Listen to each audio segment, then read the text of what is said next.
Hello, friends. Yet I'm back with the new topic focal segmental glomerulosclerosis. Now, I haven't dropped the video since 3 to 4 days as the NEET SS result has arrived and I have achieved a rank of 1644. I will be waiting for the counseling. So yes, hope for the best. Right.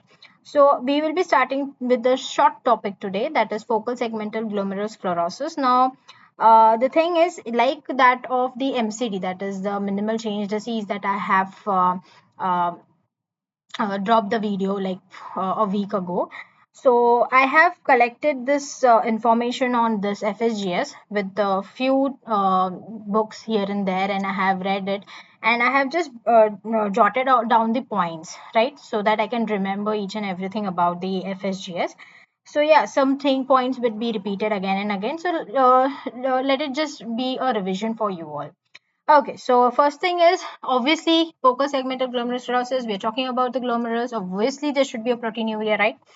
And now there are certain causes, and this is very important. I hope you all can see these causes. Okay, so yeah, so what is it now? It could be a primary or it could be a secondary focal segmental glomerulosclerosis, of course, and there is an hyperfiltration injury, right? Like now, this is one kidney, other kidney. Now, whenever there is this damage to one of the kidneys, so this kidney will work, okay, and there will be an hyperfiltration and there will be an injury to that kidney. So that is called as hyperfiltration injury. So that is working more, okay, which is against its capacity. So that's why there would be, after a certain period, there would be a hyperfiltration injury. Okay, so there would be a reduced renal mass and there would be obesity also, one of the contributing factor for FSGS. Now this hyperfiltration injury, I will be talking on this in the topic CKD, because this patient can go into CKD because of long-term hyperfiltration injury. Okay, so I'll be dropping on the video of CKD in like a week or so.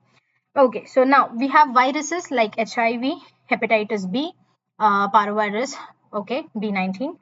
Hypertensive nephropathy could lead to FSGS, remember that.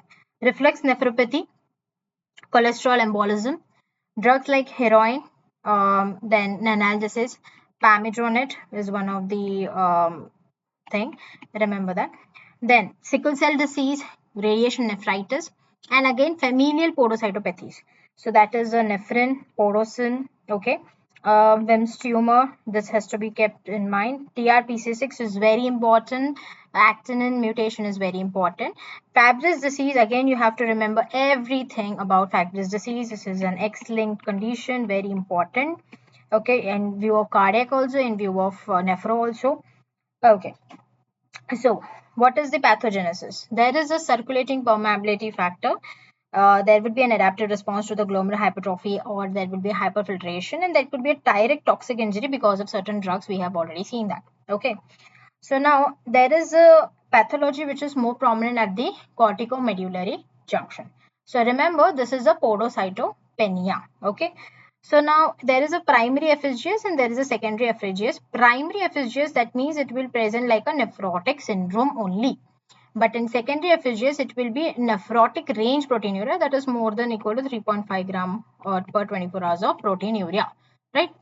Okay, so now there we talked about the hyperfiltration injury, right? If one kidney is damaged structurally, the other kidney goes into a hyperfiltration injury because of the workload.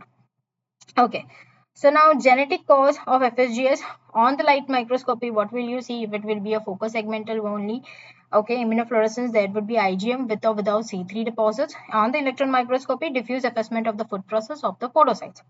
When it is a secondary, the immune fluorescence could be normal and there would be less than 50% effacement of the food process in the electron microscopy.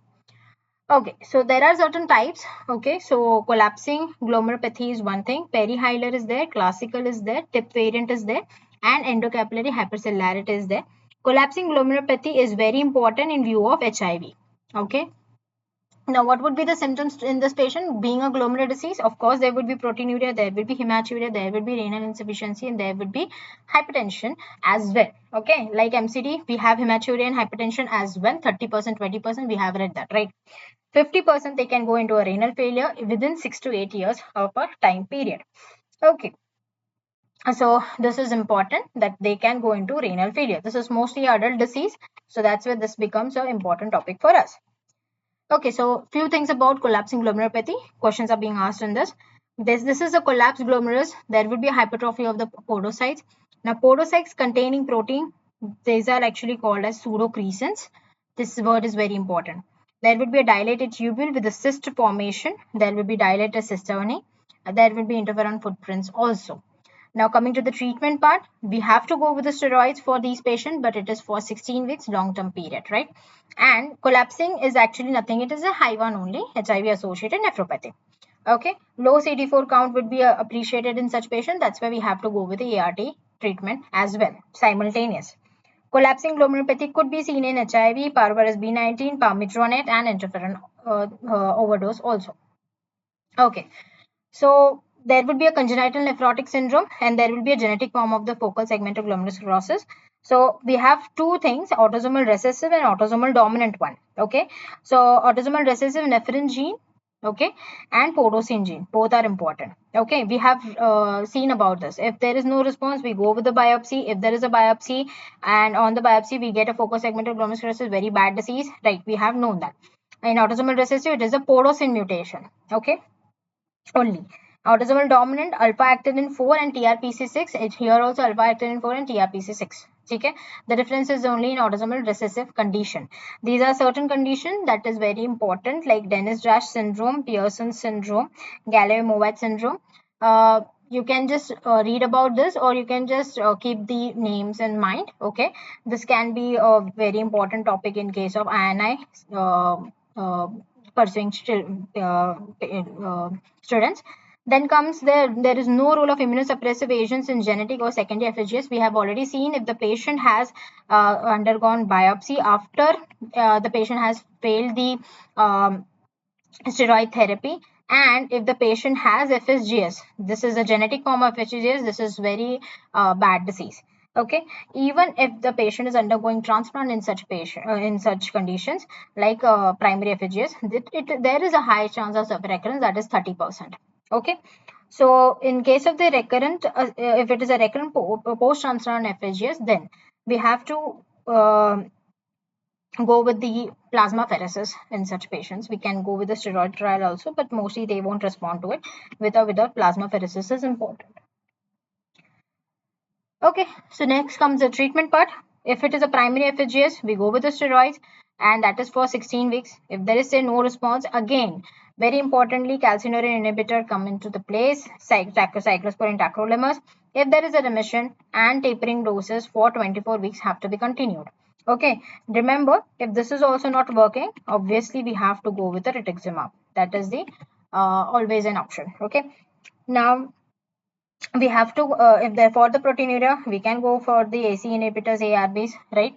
And there is podocytopenia which is seen. We have already said that.